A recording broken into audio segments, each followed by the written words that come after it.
We're now going to introduce Jim again, the director of Nebraska Honor and Remember chapter and the driving force behind today's events.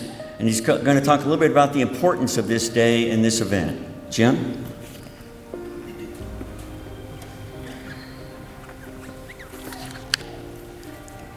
Just need to take a look, if you will.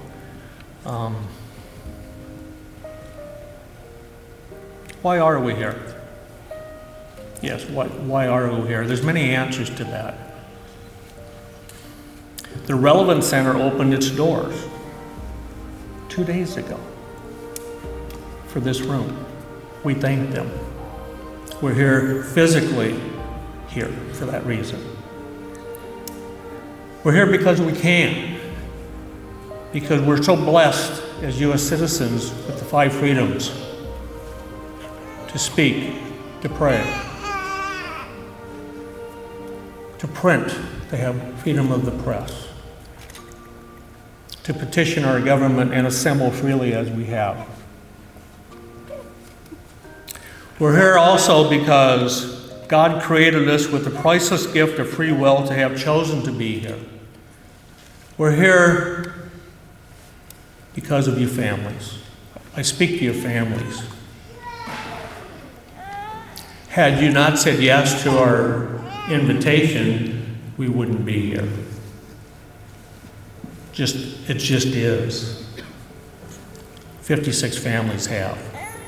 Families from as far as Florida, Tennessee, Texas, Virginia, Missouri, western Nebraska, central Nebraska, and eastern Nebraska, and Iowa, representing a World War I fallen, 12 World War II fallen, a Korean fallen, 15 Vietnam fallen, and 22 War on Terror fallen, and 4 first responders, 2 from the Douglas County Sheriff's Department, Lincoln Police Department, and Nebraska City Police Department.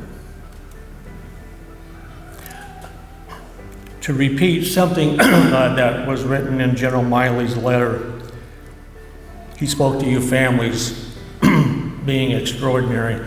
Excuse me. Quote, "The perseverance and strength you displayed on a daily basis is inspiring us to us all. We share in your grief and hope you find peace, comfort, and sense of shared community. One of the reasons for Honor and Remember is to support and comfort families. We're here to say we're sorry for your loss. We've learned that to try to say anything more usually is more unhelpful than helpful. So sincerely, we are sorry for your loss." If all non-family members would please stand right now. All non-family members, please stand. And put your hand on your heart. Face a family member. Show of hands for your family members so somebody can face you. And on the count of 3, I'd like you all to say, "I'm sorry for your loss," and open your hand to them. So 1, 2, 3, "I'm sorry for your loss." Thank you.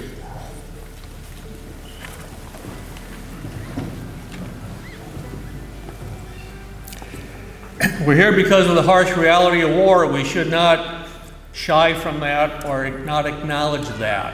It's a reality and it's merciless.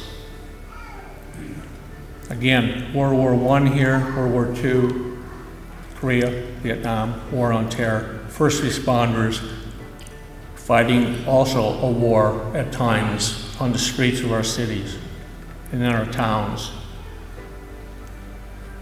It's interesting about the word war. Spell it backwards and it spells raw. It's interesting about the word live. If you don't do it properly and you live it wrongly, it spells evil backwards.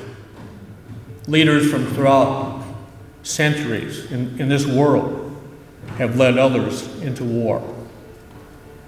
This devastating loss of so many soldiers and civilians in those realities.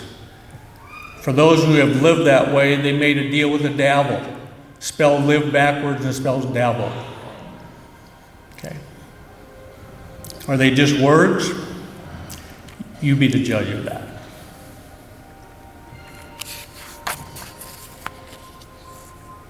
But we're also here to ask a bigger, better question, I think. What would Jesus tell us to do? Choose war or choose peace? Do we have the power to embrace peace? Say to yourself, do I have the power to embrace peace? It's your call. It's my question. And choosing to do our part, wouldn't that be the finest gift, the absolutely finest gift I can think about and you can think about giving to your grandchildren, your great-grandchildren, their children later. So the word war is nothing more than a word in history books. Is it a pipe dream? Of course it is. But think about what so many other good people who've lived before us have done that others said is impossible. If we put our mind to it, you have on your table a little business card, very simple, that says never give up on peace. The back of the cover of the program has all the write-ups and photographs of the fallen heroes, says never give up on peace. I will not do that. I will not give up on peace. And the more strength I can get from others, the better we give it to each other. Cannot we all do something? Something? Maybe you already are. I hope you are, and you probably are. Maybe just a little bit more to that end. So I pray for peace. A Christian prayer. Blessed are the peacemakers, for they will be known as the children of God. A Jewish prayer. Nation shall not lift up sword against nation. Neither shall they learn war anymore. A Muslim prayer. And the servants of God, most gracious are those who walk on the earth in humility. And when addressed them, we say peace. A Hindu prayer. May all things be a source of peace to us, and may that peace itself bestow peace on all. A Buddhist prayer. May peace harmoniously bless this land. May it be ever free from maladies and war.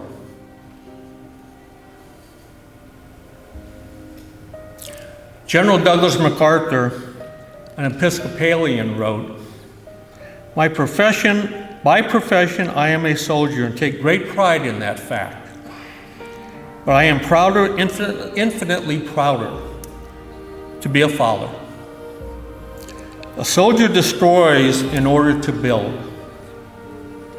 The father only builds, never destroys. The one has the potential of death, and the other embodies creation and life. And while the hordes of health are mighty, the battalions of life are mightier still. Those are the reasons we're here. You think Douglas MacArthur knew something about the ravages of war? All you gotta do is read his biography and you kind of get that. So that's why we're here. Bless you all. Thank you.